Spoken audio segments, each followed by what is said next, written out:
I am gonna admit I have absolutely no idea what a mock Perigourdine sauce is, and I'm not really sure if I'm saying that correctly. What I do have in my back pocket, the Brass Sisters. You can't make it wrong. How does that make you feel? I feel like I can make it wrong. Wow, this is actually really good. So amazing. Before I eat all of this sauce, let's get on with the recipe and finish making Meatloaf Wellington.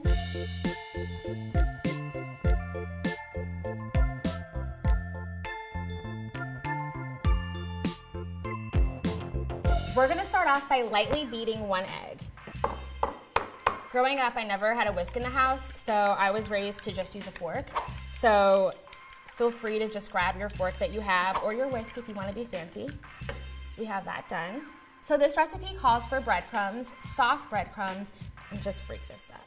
Did you guys ever grow up with the picky kids who refused to eat their sandwiches with crust on them? I was not that person. So I'm gonna measure this out.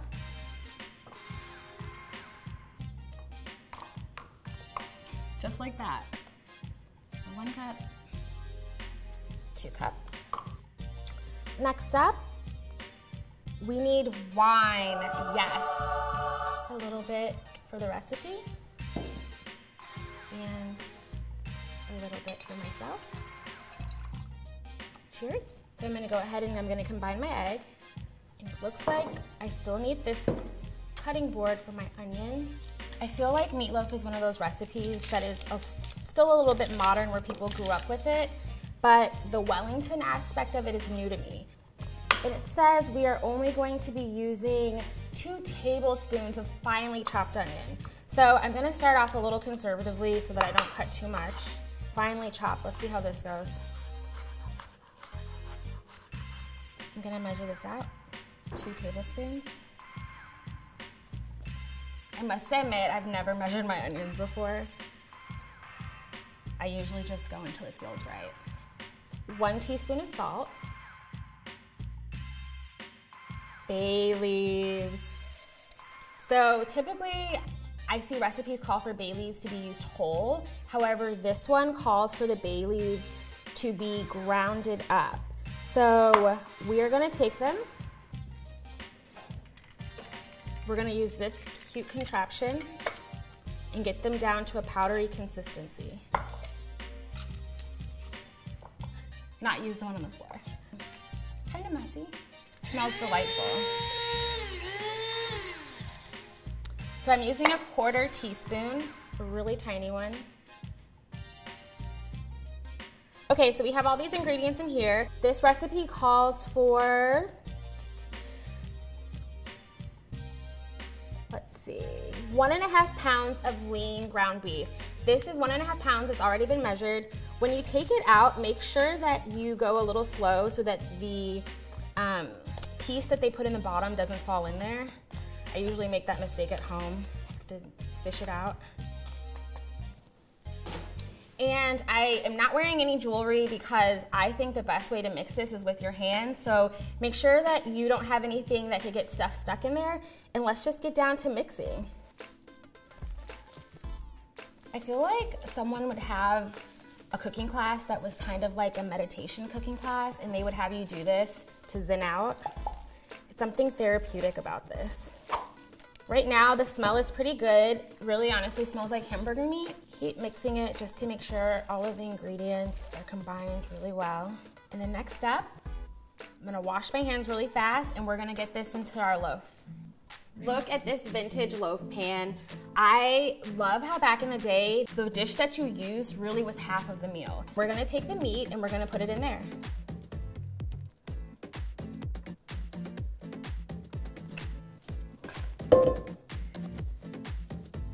And so the recipe says just to pat it into the loaf pan. Think about being a kid and being at the beach and putting sand in anything and making a form. It's a really good frame of reference. Most people have had a good time at the beach growing up. Okay, so now that we have this set, the next step is to grab a shallow baking dish, and we're gonna turn this upside down, pro tip, if you don't want to be on the struggle bus and then try to like figure out how to do this and it goes everywhere, something that I learned, not doing it that way. So something that I learned that is a really good hack is to take your dish and lay it this way, and then to flip it over like this.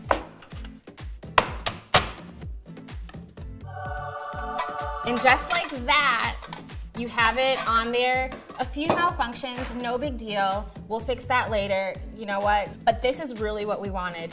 We want to be able to bake it like this, and we're gonna put it in the oven and bake it at 350 degrees for 40 minutes. So I just took this out of the oven, and the meatloaf looks amazing. It smells amazing, and the next step in the recipe says to drain the fat. Lucky for me, the fat has kind of pulled up on the side, so it makes it a lot easier, so I can just cut around it. You're in luck, because we have more liver to put on this. Perfect, so I have the fat moved away from this, and it's time for liver spread. My nail artist always tells me, do not use your nails as utensils, so I'm not going to. Again, a fork, the most multi-use tool that you have in the kitchen. It's useful for everything. So many people use their nails to open up tops like this, then wonder why their nails break. It's because they're not utensils.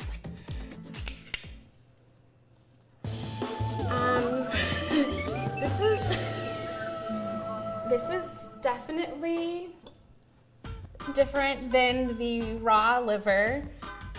Canned liver, in the best way possible, smells a little, it's like high in Purina. But I'm like not intimidated. I'm not intimidated by it. Yeah, it's that. Ooh, okay, we're gonna go for this. So we need 1/4 cup of liver. I don't know. I don't know about this one. Ooh. I'm trying to think if it smells like anything else. It smells like really sweet Purina. Okay, so 1/4 cup. And this is going to get spread over the top of our loaf. I'm wondering if this is gonna be enough. I mean, I don't know if I'm already ready to double down and add more, but it just, maybe it's a light spreading. We'll coat this. Ooh, the fragrant aromas of liver in a can. The consistency is a little thick, so it's not like spreading frosting. It's the closest thing I can think of. It's not that. It doesn't smell like that either. But the other liver surprised me, and it smelled amazing and tasted great, so maybe this one is gonna come together. Sometimes those recipes, you're making them, the individual ingredients leave you with feeling a little questionable, but at the end of it, it comes together and you're like, wow, I'm actually impressed. So this is one that if I had to decide right now, I may lean on the side of archiving it, but I thought that about the sauce, and the sauce turned out amazing, and obviously I wish I had it on the side so I could keep eating it. So who knows? It's an adventure. And it says to spread it on the side, so I'm gonna add more liver to this. I feel like if I was making this with my dog in the room, she would be going nuts right now. Or like, this would be the equivalent of catnip. Like, lit. They would be so excited. This is a good time. This is done. We're gonna set this to the side. The recipe calls for 1 10-ounce package of frozen patty shells. That's no longer a thing. So the hack that I've come up with is using pie crust. So the first thing I wanna do, flour my surface. Totally winging this. I'm thinking of everything I've ever seen on Pinterest. This isn't off to a good start. Let's see. Do you add flour to the pen? I don't know. I'm winging this. Let's do that. It feels right. It feels like that could be a thing. Do I look like I know what I'm doing? You know that saying, fake it till you make it?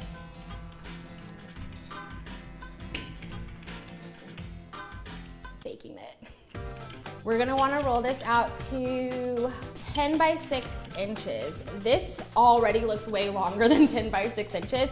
So I do have a little knife where I can cut this down. I'm just gonna eyeball this. Cut off that portion. Cut off that portion. Start being conservative, like start with a conservative cut because you'd rather cut off too little and then be able to go more than to cut off more than you need and then have to scrap it and start over. And because we're going to be using this to wrap the meatloaf like a package or a present, then you want to make sure that you have enough to completely cover it. And if you've ever wrapped a package and cut not enough wrapping paper, it ends up looking like a hack job. Then you just put it in a bag with paper. So we can't do that with this. So this looks like about 10 inches. This is definitely not 6. So you know what? I'm gonna go to looking at this meatloaf, I think I'm gonna go for like 7 inches. I'm gonna put the first part in like this. Time to take this meatloaf off of here. It's kind of heavy. This is a workout. It smells like pure iron. So muscle, you're like pumping iron, smelling iron, eating iron. This smell right now, we need smell-o-vision. It's something. It's definitely something. So I have the first shell. I'm gonna roll out one more shell because I'm gonna end up covering it. Keeping with the theme of vintage recipes, this rolling pin is at least 80 years old. So this rolling pin has seen so many things, but I don't know if it's ever had such cool nail art next to it. So again, we're gonna want another like 10 by 6. So trim that side. Trim that side. Because I want to wrap this tight like a package and because I have a little bit of excess here, I wanted to make sure that I had enough to come over the edges. So because of that, I'm going to go ahead and adjust on this one and cut a little bit more off because we want this nice and tight. Okay, so I have a lightly beaten egg.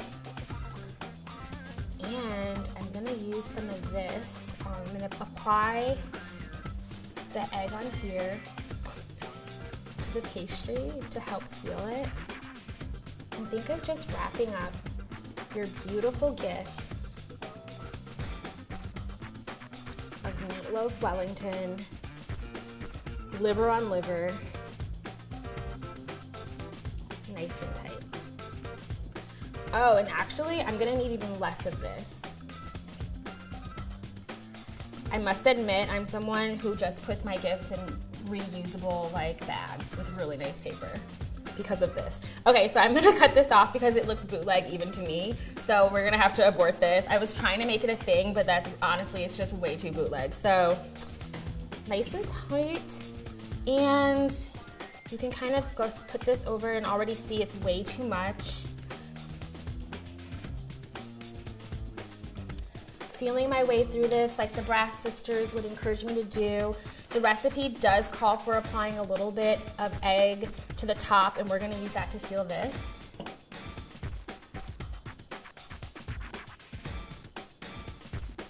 I think just lightly doing it is good enough. I wonder if you could like spell something out on here. You can like peel this back. You could do some fun stuff with this.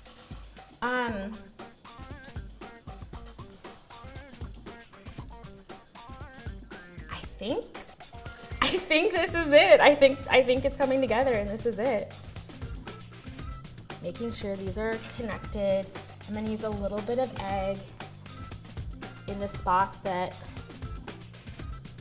look like it may not be as connected. Looks good. Okay, so the next step in the recipe allows us to be a little bit more creative and freestyle.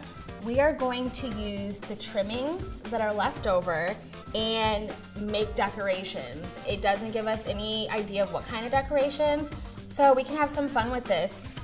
I could just do a big L for liver, or an L for lit. I don't know, we can make it. So staying true to the theme of this recipe and to my inner vibe, I'm gonna make an L for liver, for love, and for lit, and a heart. Let's see how this comes out. This is actually fun because you can do whatever you want and you can be as creative as you want. Maybe someone will do a proposal liver. Like, can you put the ring safely inside? I don't know. Would you even make it through eating it to like accept? I'm not sure. Oh, I may be able to spell out lit on here. Oh, that all looks good. I feel as though I've perfected making hearts, having to freestyle them whenever I do Insta stories. So don't ever let people make you think social media doesn't help you. Look at that. Oh, I'm so excited. Let's put a little egg on there. So now that I'm done with my toppings, I'm gonna place this in my oven. It's at 400 degrees for 30 to 35 minutes. You have to take a picture of your food.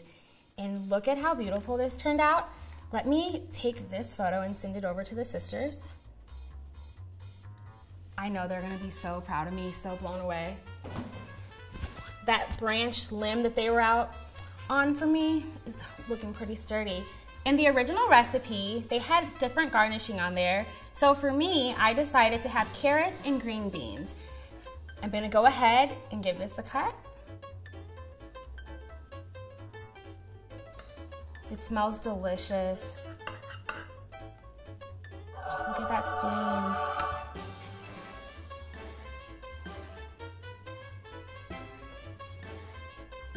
Oh, it smells amazing.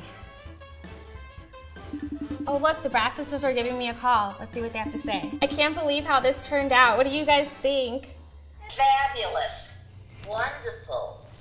Second helping. Second helpings. I wish I were with you so I could taste it. I will have to send you guys some. I think she's a professional. Well, I know she's a professional. Super professional. I have to tell you, it looks great. And you know, it's very important when you serve a new dish, even if it's a new old dish, to have it really look good too. Because people eat with their eyes as well as their mouths. And this dish will look beautiful. I think it's great, and I think you did a great job. I have to know, what's your final verdict? Are we going to revive or archive Meatloaf Wellington with the mock Perigourdine sauce? You know what I'm going to do? I'm going to hold it like this. I want to get us in. God, and put your fingers. 1, 2, 3. Revive! Great! So I have the stamp of approval from the Brass Sisters. This recipe is for sure gonna get revived, but it's time to taste it. I'm gonna plate this over here. And the recipe would not be complete without the mock Perigourdine sauce, which I've been trying to fight back eating all day. It's amazing.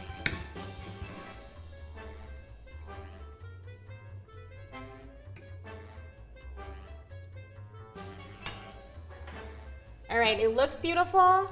Let's see how it all tastes.